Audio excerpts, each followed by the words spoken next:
അസ്സലാമു അലൈക്കും വറഹ്മത്തുള്ളാഹി വബറകാതുഹു. ഇസ്ലാമിക ചരിത്രത്തിൽ വളരെ പ്രാധാന്യമുള്ള ഒരു യുദ്ധമാണ് ബദർ യുദ്ധം. ആ ബദർ യുദ്ധശേഷമാണ് മുസ്ലിങ്ങൾ പ്രതാപശാലികളായി മാറിയത്. അവർക്ക് പരസ്യമായ പ്രബോധനങ്ങളും മറ്റും സൗകര്യമായത് ബദർ യുദ്ധശേഷമായിരുന്നു.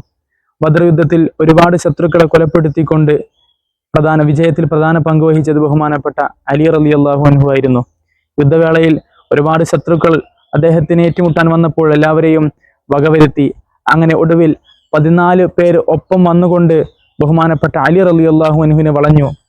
ഒറ്റച്ചാട്ടത്തിൽ അല്ലാഹു അക്ബർ എന്ന തക്ബീറിന്റെ മന്ത്രം ചൊല്ലിക്കൊണ്ട് എല്ലാ 14 പേരെയും ഒറ്റവെട്ടിന് വീഴ്ത്തിക്കൊണ്ട് ബഹുമാനപ്പെട്ട അലി റളിയല്ലാഹു അൻഹു തന്റെ ആ ധീരത പ്രകടിപ്പിച്ചു. അതവന്റൊലിയെ അർശിലെ പുലിയേ അബൂ ത്വാലിബിൻ പൊൻകനിയേ അബൂ ത്വാലിബിൻ പൊൻകനിയേ അഹദവന്റൊലിയെ അർശിലെ പുലിയേ അബൂ ത്വാലിബിൻ പൊൻകനിയേ അബൂ ത്വാലിബിൻ പൊൻകനിയേ.